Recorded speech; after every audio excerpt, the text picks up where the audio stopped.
Hello students, welcome back to my channel. Today we are going to discuss more about paroxysm और हम लोग की unit 2 चल रही है that is structure and function of cell organelles part 2। ठीक है, ये स्लाइड हम लोग ने पहले पढ़ ली है, तो if you have not watch that video just go through that first, फिर आप इस वीडियो को देखना। आज हम लोग बात करने वाले हैं कुछ फंक्शंस की। ठीक है, किसके फंक्शंस की? paroxysm के फंक्शन की। तो मैं आपको मेजरली 4 फंक्शंस के बारे में आज डिस्कस करने वाले हैं हम लोग। तो फर्स्ट फंक्शन हो गया आपका बीटा ऑक्सीडेशन। ठीक है, बीटा ऑक्सीडेशन हो गया। सेकंड आपका हो गया हाइड्रोजन पेरोक्साइड का मेटाबॉलिज्म। कैसे होता है मैं आपको बताऊंगी। और फिर हम लोग पढ़ने वाले हैं कुछ बायोसिंथेटिक फंक्शन होते हैं आपके पेरोक्सिज्म के पास। बायोसिंथेटिक फंक्शन, बायोसिंथेटिक का मतलब तुम जान रहे हो, मतलब कुछ कुछ बन रहा होगा। ठीक है, कुछ इसके पास ये भी फंक्शंस होते हैं। इसमें मैं आपको बता देती हूँ क्या क्या बनता है, जिससे आपको थोड़ा सा क्यूरियोसिटी रहे। कोलेस्ट्रॉल बना ले रहा है आपका पेरोक्सिज्म, कोलेस्ट्रॉल बना लिया, फॉस्फोलिपिड भी बना लेता है। ठीक है, तो ये कुछ फंक्शंस हो गए, बायोसिंथेटिक फंक्शन हो गया। और उसके बाद आपका लास्टली एक और फंक्शन है दैट इज एथेनॉल का मेटाबॉलिज्म।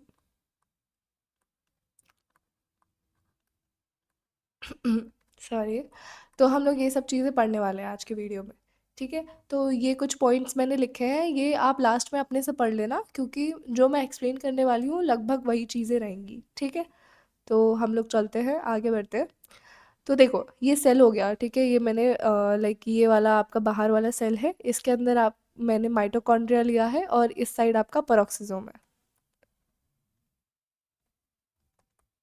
ठीक है, ये पेरोक्सिसोम है। तो देखो, कलर चेंज कर लेते हैं।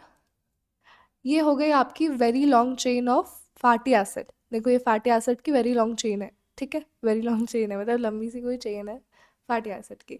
तो ये क्या होता है, मतलब टिपिकली जो आपका very long chain of fatty acid है वो माइटोकॉन्ड्रिया में जाता है और इट विल अंडरगो लाइक बहुत सारे स्टेप्स होते हैं, जैसे ऑक्सीडेशन हो गया, हाइड्रेशन हो गया। कुछ कुछ स्टेप होते हैं जो कि हम लोग को नहीं डिस्कस करना है। ओवरऑल इसका बीटा ऑक्सीडेशन हो जाता है, इस चेन का बीटा ऑक्सीडेशन हो जाता है। और ये क्या फॉर्म कर लेता है, it will form acetyl CoA. Acetyl CoA, I am sorry.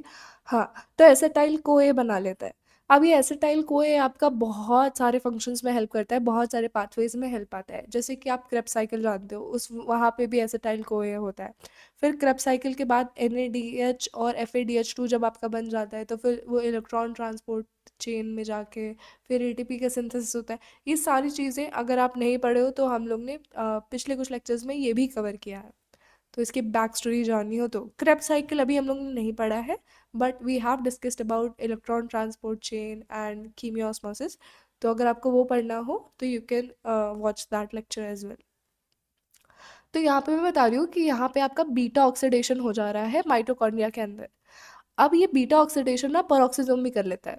जैसे कि यहाँ पे ना, चलो यहाँ पे कुछ वो होते हैं प्रोटीन, जिसके थ्रू आपका ट्रांसपोर्ट, वो मैंने ट्रांसपोर्ट प्रोटीन बताए थे ना। तो कुछ ट्रांसपोर्ट प्रोटीन होते हैं जिसके थ्रू आपका very long chain of fatty acid भी एंटर कर जाता है पेरोक्सिज्म में, और branch chain of fatty acid भी एंटर कर जाता है पेरोक्सिज्म में। तो यहाँ क्या होता है, very long chain of fatty acid जो होता है, इट विल अंडरगो बहुत सारे जो यहाँ पे फंक्शंस हो रहे होते हैं, वही फंक्शंस लाइक ऑक्सीडेशन, हाइड्रेशन कुछ कर करके ये बना लेता है एसिटाइल कोए। और इसी को आप कह रहे थे ना बीटा ऑक्सीडेशन, तो ये आपकी हो गई बीटा ऑक्सीडेशन। ठीक है, ये परफॉर्म कर ले रहा है बीटा ऑक्सीडेशन। एसिटाइल कोए के साथ ये एक और चीज बना लेता है दैट इज एसाइल कोए। एसाइल कोएंजाइम है। ये क्या होता है, ये जैसे आपकी बहुत लंबी चेन है उसी का शॉर्टर वर्जन हो जाता है एसाइल को ए, जो आपकी फैटी एसिड की बहुत लंबी चेन होती है उसका है। ठीक है, और ये क्या करता है, ये फिर लाइक रिसाइकल हो जाता है इसी प्रोसेस में, फिर ये घूमने लगता है जब तक आपका एसिटाइल को ये नहीं बन जाता। तो इस तरीके से ये रिसाइकल हो जाता है। फिर आपका जो ब्रांच्ड सॉरी मेरा थोड़ा तबीयत खराब है, तो branched branch chain of fatty acid जो होता है, इसकी जो ब्रांचेस होती है ना वो कट ऑफ हो जाती है और बना लेती है very long chain of fatty acid. तो इस प्रोसेस को आप कह देते हो अल्फा ऑक्सीडेशन। समझ में आ रहा है? तो इसमें दो चीज़ हो रही है, एक हो रही है आपकी बीटा ऑक्सीडेशन, एक हो रही है आपके alpha oxidation. Branch chain fatty acid से जब आपकी long very long chain of fatty acid बन जा रही है उसको आप बी अल्फा ऑक्सीडेशन कह रहे हो। और जब very long chain of fatty acid से एसिटाइल को ए बन जा रहा है उसको आप बीटा ऑक्सीडेशन कह रहे हो। बीच में आपका एक और प्रोडक्ट बनता है दैट इज एसाइल को ए, जो कि रिसाइकिल होता रहता है इस प्रोसेस में। तो आपका फर्स्ट जो मैंने बताया था कि एक फर्स्ट फंक्शन आपका बीटा ऑक्सीडेशन का वो ऐसे होता है, ठीक है, पेरोक्सिसोम्स में। नाउ अब हम पढ़ने वाले हैं अदर फंक्शंस क्या क्या थे। तो यहाँ पे मैं आपको बताने वाली हूँ पहले हाइड्रोजन पेरोक्साइड का मेटाबॉलिज्म कैसे हो रहा है। हाइड्रोजन पेरोक्साइड का मेटाबॉलिज्म कैसे होता है, देखो अभी तक की स्टोरी फिर से एक बार ही रिवाइंड करते हैं। That is very long chain of fatty acid and branch chain of fatty acid, ये दो चीज़ें हुई। ठीक है, branch chain of fatty acid branches cut off हो जाएंगी and they will form very long chain of fatty acid, इसको आप बोल दे रहे थे अल्फा ऑक्सीडेशन। ठीक है, फिर आपकी ये जो very long chain of fatty acid थे they will undergo a few processes and उसके बाद आपका बन जा रहा था एसिटाइल कोए। इसी के साथ साथ आपका एक और प्रोडक्ट बन रहा था दैट इज एसाइल कोए, which was like recycled in the process. ठीक है, अभी देखो इस प्रोसेस को करने के लिए लाइक ये जो बीटा ऑक्सीडेशन हो रहा था इसको आप बीटा ऑक्सीडेशन कह रहे थे ना, इसको बीटा ऑक्सीडेशन। तो बीटा ऑक्सीडेशन को करने के लिए मैं यहाँ साइड में लिख दे रही हूँ, बीटा ऑक्सीडेशन को करने के लिए आपको हाइड सॉरी वाटर और ऑक्सीजन की नीड होती है। ठीक है, वाटर और ऑक्सीजन की नीड हो रही है बीटा ऑक्सीडेशन करने के लिए। एंड जब ये यूटिलाइज हो रहे हैं तो इनका प्रोडक्ट जो आ रहा है दैट इज हाइड्रोजन पेरोक्साइड। अब देखो हाइड्रोजन पेरोक्साइड इसका रिजल्ट हो जा रहा है जो कि मैंने आपको बताया कि एक फ्री रेडिकल है which will harm the cell, और या तो आपका डीएनए हार्म कर सकता है वो, और आपके मेम्ब्रेन्स को हार्म कर सकता है या प्रोटीन्स को हार्म कर सकता है। तो it will we do not want that, तो it will harm the cell and उसके फंक्शंस को भी डिस्टर्ब करेगा। तो हम लोग को हाइड्रोजन पेरोक्साइड नहीं चाहिए। तो इसीलिए आपका एक लाइक एक सॉरी एक एंजाइम प्रेजेंट होता है दैट इज कैटलेज। ये एंजाइम आपका प्रेजेंट होता है इनसाइड व्हाट, ये मैंने पेरोक्सिसोम के बाहर बना दिया है, पर ये समझना कि पेरोक्सिसोम के अंदर ही आपका कैटलेज प्रेजेंट होता है। ठीक है, दिस इज कैटलेज।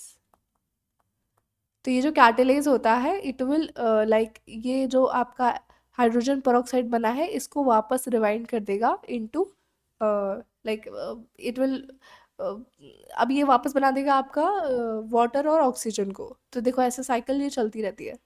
तो ऐसे ही आपके हाइड्रोजन पेरोक्साइड को बनने नहीं देता है।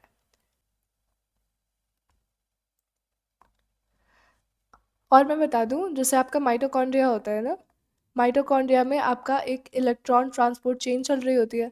इलेक्ट्रॉन ट्रांसपोर्ट चेन में भी कुछ ऐसे प्रोडक्ट्स बन जाते हैं, कुछ ऐसे फ्री रेडिकल्स बन जाते हैं जिसमें से एक आपका H2O2 है दैट इज हाइड्रोजन पेरोक्साइड, ये बन जाता है। It can also enter the peroxisome through the channel, protein channel से ये भी एंटर कर सकता है। And it will also be utilized by, या ये यूटिलाइज कर सकते हैं, और या तो कैटलेज एंजाइम जो है इसको कन्वर्ट कर देगा इनटू वाटर एंड ऑक्सीजन। तो ऐसे आपका हाइड्रोजन पेरोक्साइड का मेटाबॉलिज्म हो जाता है। ठीक है, फिर हम लोग नेक्स्ट बात करने वाले हैं, नेक्स्ट हम लोग बात करेंगे किसकी, we will talk about biosynthetic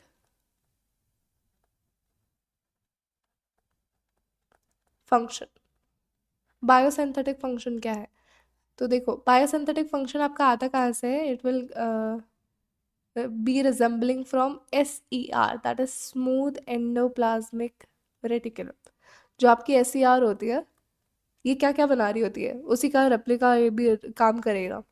SCR आपका लाइक जिससे आपको डिटॉक्सिफिकेशन में हेल्प कर रहा होता है, and it will form what, cholesterol and phospholipids.